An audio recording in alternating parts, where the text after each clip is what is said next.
Hello everyone, welcome to my channel. आज हम लोग करेंगे क्लास 8 का जो साइंस का चैप्टर है 8 सेल स्ट्रक्चर एंड फंक्शंस। और इसका हम लोग फुल एक्सप्लेनेशन देखेंगे हिंदी में, तो वीडियो को लास्ट तक देखना और चैनल को सब्सक्राइब करना, इस वीडियो को लाइक करना और अपने दोस्तों के साथ भी शेयर करना। तो चलिए चैप्टर स्टार्ट करते हैं। पहले हम लोग चैप्टर को समझेंगे और फिर इसके बाद स्टार्ट करेंगे। इसका तो टाइटल है सेल का मतलब होता है, मैं आपको एक बार फिर मतलब पहले से बता देती हूँ, ये एक हमारा बेसिक स्ट्रक्चरल यूनिट होता है और ये हमारे बॉडी में सबसे छोटा सा यूनिट होता है और उससे हमारा पूरा ऑर्गन बनता है। ठीक है, ऑर्गन का मतलब है कि हमारा पूरा शरीर बनता है सेल से, और हमारे बॉडी में बहुत सारे सेल्स होते हैं जिसके अलग अलग काम होते हैं। तो सेल का इस चैप्टर में हम लोग सेल का स्ट्रक्चर मतलब किस प्रकार का है, उसका साइज कितना है, कितना नंबर है उसका, मतलब कितने सारे हैं, और फिर उसका शेप किस प्रकार का है। फिर फंक्शंस में हम लोग देखेंगे कि वो कौन कौन से काम करता है। अलग अलग सेल्स का अलग अलग काम होता है, जैसे कि कुछ सेल्स हमारे डाइजेशन में हेल्प करते हैं, कुछ सेल्स हमारा रेस्पिरेशन सिस्टम मतलब ब्रीथिंग में, कुछ सेल हमारे एक्सट्रैक्शन होता है ना, तो उसमें हेल्प करते हैं। तो जो सेल के अलग अलग काम होते हैं। ठीक है, तो चलिए चैप्टर स्टार्ट करते हैं। पहले हम लोग यहाँ से स्टार्ट करेंगे और लाइन टू लाइन देखेंगे। You have already learn that things around us are either living or non living. तो आपको हम पता है कि आपके मतलब अराउंड का मतलब है कि हमारे आसपास जितने भी चीजें हैं, लिविंग या फिर नॉन लिविंग है। लिविंग का मतलब होता है जिसमें जान है, और नॉन लिविंग का मतलब होता है जिसमें जान नहीं है। नॉन लिविंग का एग्जांपल हो सकता है ऑब्जेक्ट, जो भी, अगर ग्लास ले लिया, बॉटल ले लिया, वो हो गया। और लिविंग में आप जो ह्यूमंस है, प्लांट्स है, ये सारे हो गए लिविंग में। Okay, further you may recall that living organism carry out certain basic functions. तो आपको पता है कि जो लिविंग ऑर्गेनिजम्स है, ऑर्गेनिजम्स का मतलब होता है उसमें एनिमल्स आ सकते हैं, प्लांट आ सकते हैं। तो जो ऑर्गेनिजम्स हम लोग बोलते हैं ना सिंपल लैंग्वेज में, तो जो लिविंग ऑर्गेनिज्म जिसमें जान है, आपने पता होगा कि वो अलग अलग उनके फंक्शंस होते हैं। जैसे कि अगर ह्यूमंस की बात करें तो हमारे में कौन कौन से फंक्शंस होते हैं, डाइजेशन का होता है, रेस्पिरेटरी का होता है, एक्सक्रेटरी का होता है। तो अलग अलग फंक्शंस होते हैं। प्लांट्स में फोटोसिंथेसिस होता है। तो इस प्रकार से अलग अलग फंक्शंस होते हैं लिविंग ऑर्गेनिज्म में, और इसका हमने बता दिया। Different sets of organs perform the various functions you have listed. तो अलग अलग जो ऑर्गन्स है, चाहे वो प्लांट्स हो, चाहे वो एनिमल्स है, चाहे वो ह्यूमंस हो, वो उनके अलग अलग फंक्शंस होते हैं। In this chapter you saw learn about the basic structural unit of an organ which is called cell. तो इस चैप्टर में हम लोग एक बेसिक का मतलब है कि समान, स्ट्रक्चरल का मतलब होता है वो जिससे बना है। यूनिट तो आपको पता है क्या होता है, तो स्ट्रक्चरल का मतलब होता है वो जिससे बना है। तो बेसिक स्ट्रक्चरल ऑफ ऑर्गन जो है वो सेल से बना है, तो इसलिए हम लोग उसको क्या बोलते हैं, बेसिक स्ट्रक्चरल यूनिट। तो हमारे बॉडी का, हमारे ऑर्गन का बेसिक स्ट्रक्चरल यूनिट क्या है, हमारा सेल है। सेल्स में भी कंपेयर टू ब्रिक्स, तो सेल को हम लोग पत्थरों के समान, ब्रिक्स का मतलब है कि पत्थरों के समान कंपेयर कर सकते हैं। किस प्रकार से कंपेयर कर सकते हैं, bricks assemble to make a building. तो ब्रिक्स हम लोग असेंबल का मतलब है कि मिला मिला के हम लोग उसका ब्रिक्स का बिल्डिंग बनाते हैं, घर बनाते हैं। तो वैसे ही हमारे जो सेल मिल असेंबल का मतलब है मिल मिलकर एक are to make the body of every organism, body बनाता है। तो जिस प्रकार से जो ब्रिक है वो बिल्डिंग बनाता है, वैसे ही जो सेल है वो हमारा बॉडी बनाता है। This okay. ओके, ये क्लियर हो गया। अभी हम लोग चलते हैं discovery of the cell. Discovery of the cell का मतलब है कि सेल किसने ढूंढा है। Okay, Robert Hooke in 1665 observed slices of cork under a simple magnifying device। तो कॉर्क जो है वो एक पार्ट होता है, बार्क ऑफ द जो डंडी होती है ना ट्री का, उसको पार्ट को हम लोग कॉर्क बोलते हैं। तो रॉबर्ट हुक ने 1665 में इसकी डिस्कवरी की थी। तो याद रखना 1665 में किसने डिस्कवरी की थी, रॉबर्ट हुक ने।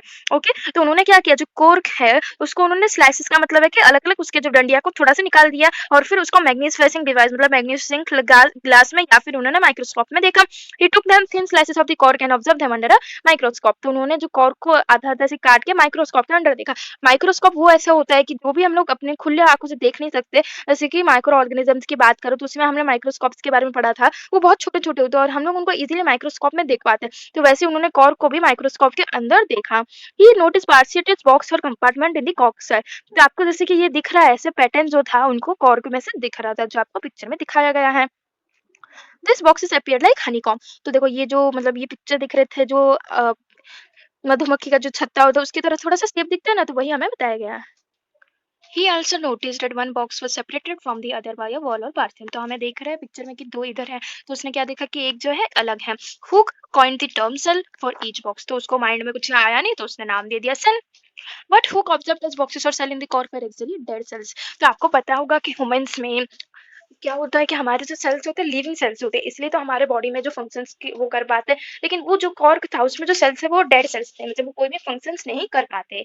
Okay, cells of living organism could be observed only after the discovery of improved microscope. उस समय में जो माइक्रोस्कोप होते थे इतने अच्छे नहीं होते थे जिससे अभी जैसे है।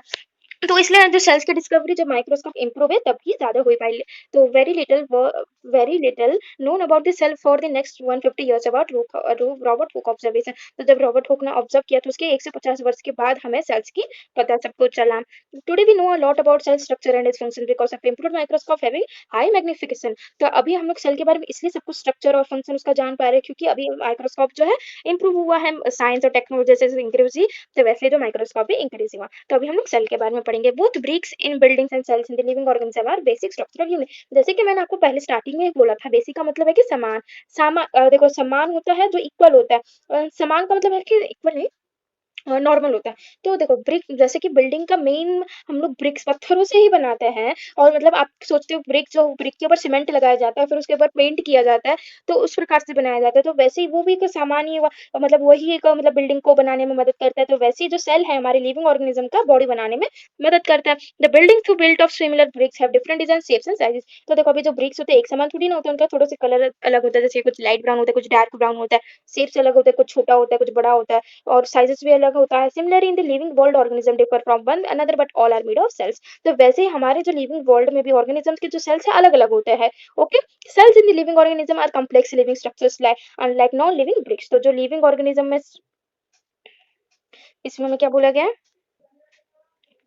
तो जिस प्रकार से जो लिविंग ऑर्गेनिज्म का जो सेल्स है कॉम्प्लेक्स का मतलब होता है तो जटिल होता है उसका मतलब, या फिर आप ऐसे बोल सकते हो कि जैसे लिविंग ऑर्गेनिज्म में जिस प्रकार से जो नॉन लिविंग ब्रिक्स का इंपॉर्टेंट है बिल्डिंग बनाने में, वैसे ही जो लिविंग ऑर्गेनिज्म में सेल बनाना भी उतना ही इंपॉर्टेंट है। मतलब जो सेल्स होते हैं लिविंग ऑर्गेनिज्म में बहुत ही जटिल होते हैं। जटिल का मतलब है एक तो स्ट्रॉन्ग होता है, ठीक है, स्ट्रॉन्ग होता है जिस प्रकार से जो ब्रिक जैसे स्ट्रॉन्ग होता है, तो वैसे ही हमारे जो सेल्स होते हैं वो भी बहुत ही स्ट्रॉन्ग होते हैं। इसका जो मैंने आगे वाला बोला था वो मैंने गलत बोल दिया था। मैं वैसे ही बोलना चाहती थी कि मतलब जिस प्रकार से बिल्डिंग्स बनाने में जो ब्रिक्स मतलब इंपॉर्टेंट होते हैं, वैसे हमारे लिविंग ऑर्गेनिज्म को बनाने के लिए सेल्स इंपॉर्टेंट होते हैं। लेकिन यहाँ पे ऐसा मीनिंग था कि जो सेल्स जिस प्रकार से ब्रिक्स जो होते हैं जटिल होते हैं, स्ट्रॉन्ग होते हैं, वैसे लिविंग ऑर्गेनिज्म में जो सेल्स होते हैं बहुत ही जटिल होते हैं। और hen egg can be seen easily. तो ये जो मुर्गी का एग होता है उसमें हम लोग सेल्स इजीली देख सकते हैं। तो is it a cell or a group of cell? तो मतलब बताया गया कि वो सेल है या फिर ग्रुप ऑफ सेल है। Okay, the egg of a hen represent a single cell and it is big enough to seen by the unaided eye। तो जो मुर्गी का जो अंडा होता है उसमें सिर्फ एक ही सेल होता है और वो इतना बड़ा होता है कि हम लोग उसको ऐसे ही आंखों से देख सकते हैं। लेकिन अगर आप बॉडी की बात करो, ह्यूमन ऑर्गेनिज्म की बात करो, हमारे जो सेल्स होते हैं बहुत ही छोटे छोटे होते हैं और मिलियंस ऑफ सेल्स होते हैं, इसलिए हम लोग अपने ऐसे आंखों से देख नहीं पाते और हम लोग माइक्रोस्कोप के अंदर देख सकते हैं। Organism show variety in cell number, shape and size. तो ये जो ऑर्गेनिज्म के जो सेल्स होते हैं उसके नंबर, शेप और साइज, आकार, साइज और नंबर के बारे में हम लोग पढ़ेंगे। How do scientist observe and study the living cells? तो जो साइंटिस्ट किस प्रकार से जो हमारे जो सेल्स को ऑब्जर्व करते हैं और उसको पढ़ते हैं, स्टडी का मतलब है कि उसकी जान पहचान करते हैं, उसके ऊपर स्टडी करते हैं कि हाँ सेल इस प्रकार से काम करता है। दे यूज माइक्रोस्कोप विच मैग्नीफाई ऑब्जेक्ट। तो वो क्या करते हैं, माइक्रोस्कोप को यूज करते हैं। This is very very important, 1 marks का तो क्वेश्चन आपको आएगा ही, तो वो होगा microscope.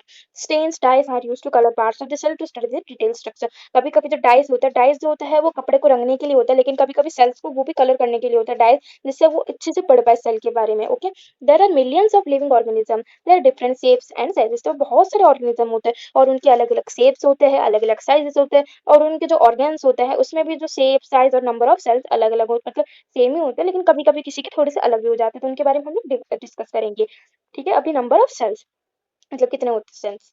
So can you guess the number of cells in a tall tree or in a huge animal like the elephant? तो एलिफेंट और फिर ट्री में आप सोच सकते हैं कि उनमें कितने सारे सेल्स होंगे। The number runs into billions and trillions. तो आपको पता है कि मिलियन को हम लोग 1 करोड़ बोलते हैं, मतलब करोड़ बोलते हैं, तो मिलियन के ऊपर आते बिलियन और बिलियन के बाद आता है ट्रिलियन। अगर इसके बाद और कुछ आता है तो मेरे को कमेंट में बताना।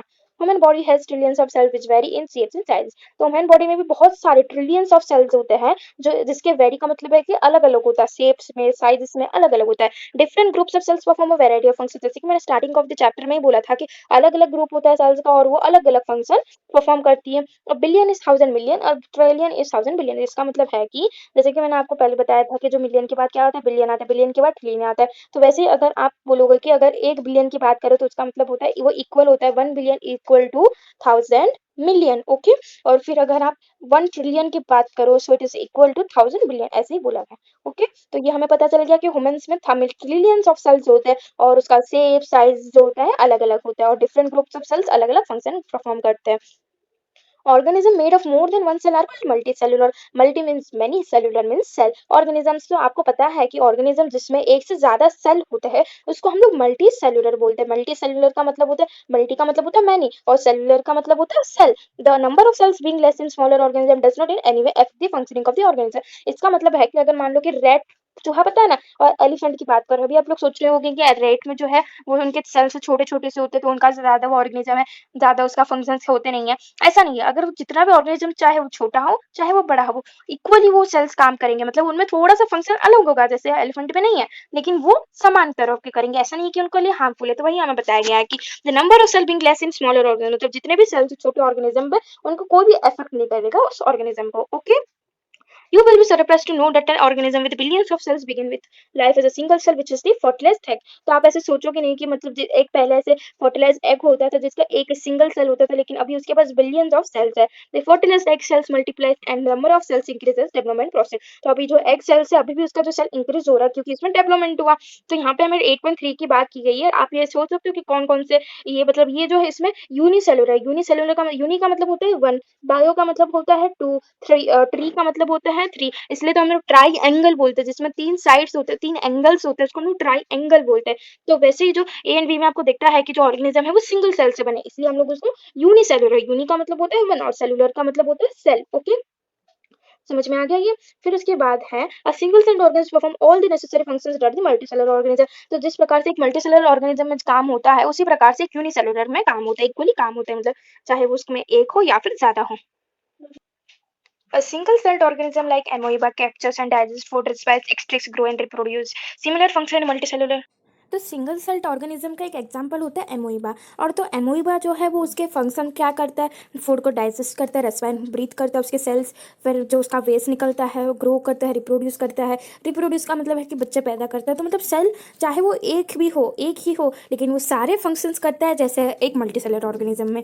Similar function in multicellular organism carried out by groups of special cells forming different tissues in turn in organs. तो इसमें हमें बताया गया है कि जो मल्टीसेलर ऑर्गेनिज्म में जो सेल्स का ग्रुप को वो मतलब जो ग्रुप होता है सेल्स वो फॉर्म करता है टिश्यू, और फिर जो टिश्यू है उसका वो टर्न होता है ऑर्गन्स। मतलब याद रखना, सेल के ग्रुप बन जाता है टिश्यू, फिर टिश्यू से वो बन जाता है ऑर्गन। ओके, तो यहाँ पे हमें मतलब ये बताया गया है कि एमोइबा और पेरमासियम ये दोनों इंपॉर्टेंट ये है क्योंकि ये दोनों यूनिसेलुलर ऑर्गेनिज्म है जिसमें एक ही सेल होता है। तो उसके अंदर आपको माइक्रोस्कोप के अंदर देखना है और फिर आप देख सकते हो कि इनका मतलब किस प्रकार का सेल होता है। आपके टीचर एक्टिविटी ज़रूर करवाएंगे स्कूल के, ठीक है।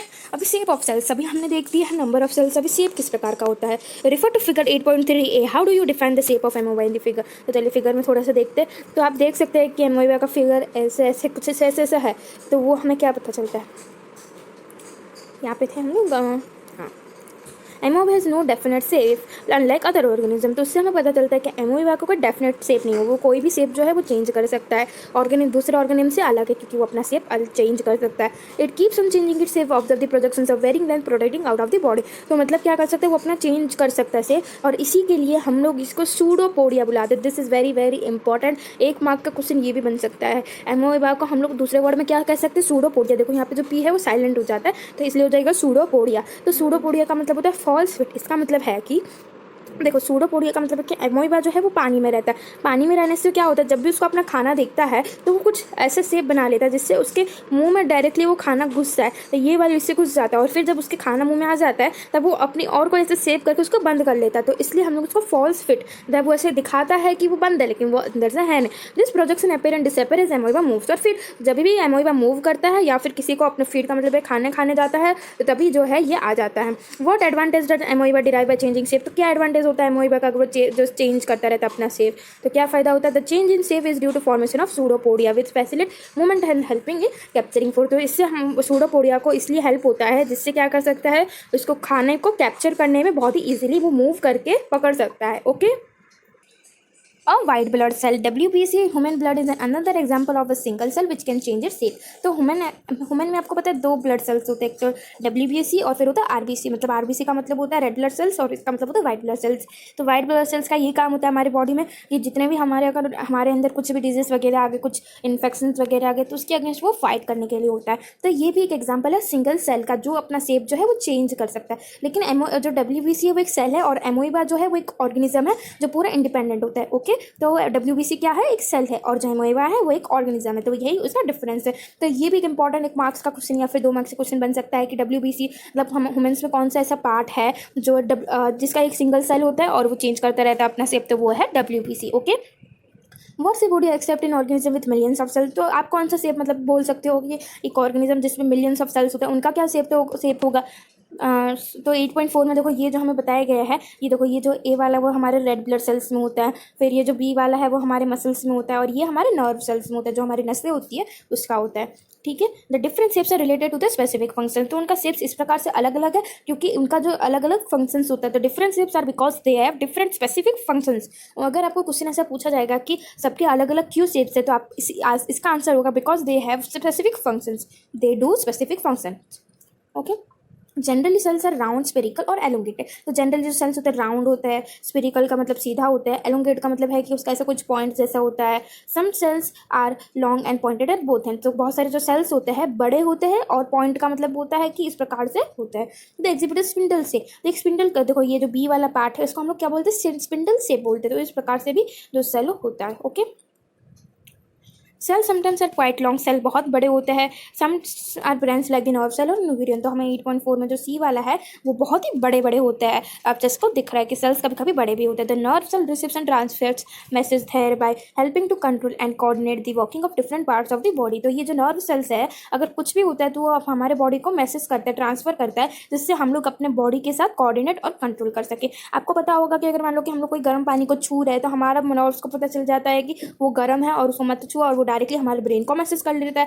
वो नर्वस सिस्टम में आपने ही पढ़ा होगा। तो इस प्रकार से हमारा जो नर्व सेल है उसका यही काम होता है। हम छोटे थे तो हमने नर्वस सिस्टम में पढ़ा था कि इस प्रकार से हमारा काम करता है कि अगर हमने ऐसे कुछ ऐसी चीज़ तो हमारा जो नर्व ऑटोमेटिकली ब्रेन में मैसेज कर लेता है कि ये गर्म है तो इसको मत छुओ। तो इस प्रकार से जो नर्व सेल है हमारा काम करता है। और नर्व सेल को हम लोग न्यूरियन भी बोलते हैं। देखो यहाँ पे हमें लिखा था न्यूरियन। ये हमारे जीके फैक्ट बन जाते हैं जनरल नॉलेज का। ओके, फिर उसके बाद हमारा है can you guess which part of the cell give it shape. तो आप बता सकते हो कि हमारा जो सेल है उसको कौन शेप देता है। हमारे मतलब सॉरी मैं क्या बोल रही हूँ, इसका मतलब है कि जो सेल का कौन सा पार्ट शेप देता है।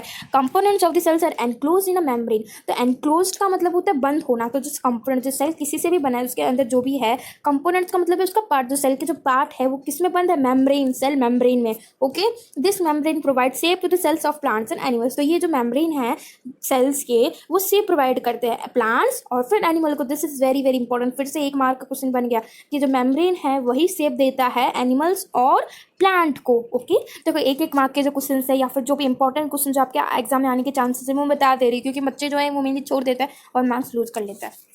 ठीक है, cell wall is an additional covering over the cell membrane in a plant cell. तो जो सेल वॉल होता है देखो मेनली क्या होता है मैं आपको पहले से बता दे रही हूँ। अभी तो हमारे बाकी है सेल का पढ़ना। देखो ये सेल हुआ, उसके बीच में एक होता है न्यूक्लियस, फिर उसके बाहर ऐसे साइटोप्लाज्म, और उसको हम लोग कवर करते हैं सेल मेम्ब्रेन में। और प्लांट्स में क्या होता है, सेल वॉल होता है। क्यों होता है वो भी मैं आपको अभी बताऊंगी। तो सेल वॉल एक एडिशनल कवरिंग होता है प्लांट सेल्स में, और ये जो होता है एक शेप और सेल्स को रिजिड का मतलब है कि थोड़ा सा स्ट्रॉन्ग बनाता है। और बैक्टीरियल सेल्स में भी जो सेल वॉल प्रेजेंट होता है, बैक्टीरिया प्लांट्स में क्या होता है, सेल वॉल प्रेजेंट होता है। ह्यूमंस और फिर एनिमल्स में सेल वॉल नहीं होता। अभी क्यों नहीं होता उसका मैं एक फैक्ट बताती हूँ, वो हम लोग आगे पढ़ेंगे, लेकिन आगे पढ़ने से पहले पता चल जाएगा तो ईजी हो जाएगा समझने में। देखो अभी मान लो कि टेम्परेचर हवा आएगी तो प्लांट्स का जो सेल्स को हार्म हो जाएगा। अगर वो मतलब हवा तेज़ होगी तो हार्म हो जाएगा, लेकिन जो सेल वॉल जब उसमें होता है तो वो बहुत ही स्ट्रांग होता है। चाहे कुछ भी हो जाए, बाढ़ आ जाए, कुछ भी हो जाए, लेकिन वो कुछ हार्म नहीं कर पाएगा सेल को। अगर अभी देखो ह्यूमंस में आप सोचते हो कि अभी तो मैं आपको पता चल गया कि सेल वॉल क्यों होता है प्लांट्स में, क्योंकि अगर हवा आ जाए, कुछ भी तूफान वफान हो जाए, फिर भी सेल कुछ खत्म नहीं होंगे। लेकिन ह्यूमंस में क्या होता है कि ह्यूमंस क्या होता है वो मूव कर सकते हैं। प्लांट्स थोड़ी ना मूव कर सकते हैं। अगर मान लो कि तूफान आ गया तो ह्यूमन जाके छुप जाएंगे, किधर चले जाएंगे छुपने के लिए तूफान से, तो उनका कोई सेल को कुछ हार्म नहीं होगा। लेकिन प्लांट्स तो नहीं चल सकते, तो इसलिए क्या होता है उनमें सेल वॉल प्रेजेंट होता है। कभी कभी बैक्टीरिया भी ऐसे भी होता है, तो बैक्टीरिया में भी कभी कभी सेल प्रेजेंट होता है। ओके, तभी हमारा है साइज ऑफ सेल। तो सेल का साइज कितना होता है, the size of cell in living organism may be small as a millionth of a metre. तो बहुत ही छोटा होता है, स्मॉल होता है सेल का, वो फिर सेंटीमीटर की तरह होता है। However most of the cells are microscopic in size and not visible to and size. मतलब माइक्रोस्कोपिक साइज का मतलब होता है कि वो इतने छोटे होते हैं सिर्फ वो माइक्रोस्कोप के अंदर ही दिखते हैं, हम लोग इसको ऐसे खुली आंखों से नहीं देख सकते। They need to be enlarge or magnified by a microscope, तो उनको हमें माइक्रोस्कोप में देखना पड़ता है। तो एक छोटे से सेल की बात करें तो 0.1 माइक्रोमीटर से लेकर 0.5 तक होता है बैक्टीरिया में, तो ये इंपॉर्टेंट है। बैक्टीरिया में सबसे छोटे से स्मॉलेस्ट सेल होता है। और लार्जेस्ट सेल की बात करें तो वो किसमें है, ऑस्ट्रिच के एग में, तो ये इंपॉर्टेंट है। यहाँ पे भी हमारे एक क्वेश्चन बन जाएगा कि छोटा सा सेल 0.1 to 0.5 होता है और उसका यूनिट क्या होता है, माइक्रोमीटर होता है, तो और वो बैक्टीरिया में मिलेगा होता है, ठीक है। ये मिलीमीटर नहीं है, माइक्रोमीटर है। जब सेल्स की बात है तो इसका मतलब होता है माइक्रोमीटर, ओके। तो जो हो गया वो माइक्रोमीटर है। और सबसे बड़ा होता है ऑस्ट्रिच के एग में। एग ऑफन ऑस्ट्रिच में नहीं होता, जो अंडा होता है ऑस्ट्रिच के उसमें होता है, और बैक्टीरिया में सबसे छोटा वाला होता है, ठीक है।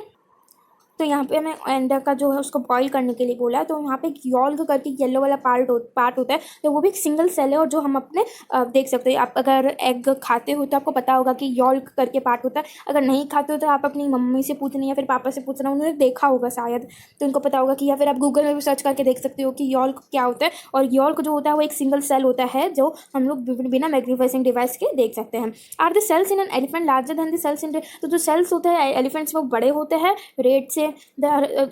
the size of the cells is no relation with the size of the body of an animal, मतलब जो सेल का जो साइज होता है उसका कोई रिलेशन नहीं होता उसके एनिमल के साइज के। मतलब अगर चाहे वो एनिमल छोटा हो कोई उसका फर्क नहीं पड़ता है, ठीक है। वही हमें बताया गया है कि चाहे वो एनिमल छोटा हो या फिर बड़ा हो, जो साइज तो सेल को उसी प्रकार से होगा और और वो सेम तरीके के काम करेगा। जैसे कि हमने ऊपर देखा था कि एमोइबा का उसका एक सेल है, लेकिन वो उसी की तरह काम कर रहा है जिस प्रकार से ह्यूमन के जो सेल्स काम करते हैं। It is necessary that the cells in the elephant be much bigger than those in rat. मतलब ये है कि जो सेल्स होते हैं एलिफेंट में वो बड़े हैं रेड से, लेकिन उनका जो काम है सेम ही होता है। The size of the cell is related to its function, तो जो सेल का जो साइज होता है उसके फंक्शन के मुताबिक होता है। जैसे कि हमने ऊपर पढ़ा था कि उसके स्पेसिफिक फंक्शन के लिए उसका जो शेप्स होता है अलग अलग होता है। For example nerve cells both in elephant and rat are long and branch. तो जो नर्व सेल्स की बात करें तो एलिफेंट्स और रैट्स में बड़े होते हैं और ब्रांच का मतलब भी बड़ा ही होता है। They perform the same function that of transferring message, और वो दोनों सेम ही काम करते हैं ट्रांसफर करना मैसेज को। तो हुआ ना सेम, चाहे साइज कितना भी छोटा हो या फिर बड़ा हो सेम काम करते ही है, ओके। तो देखो अभी जो हमारा है सेल स्ट्रक्चर एंड फंक्शन, इसका हम लोग नेक्स्ट वीडियो में देखेंगे, नहीं तो बड़ा वीडियो हो जाएगा और आप लोग फिर देखोगे भी नहीं, क्योंकि मैं भी यही चाहती हूँ कि आपका अलग अलग पार्ट हो जैसे आपको अच्छे से समझ में आए। लेकिन अगर आपको वो वीडियो नहीं मिल रहा तो कोई नहीं, आप कमेंट सेक्शन देखना, तो उसमें प्रिंट कमेंट में आपको मिल जाएगा पार्ट 2, ठीक है। Thank you.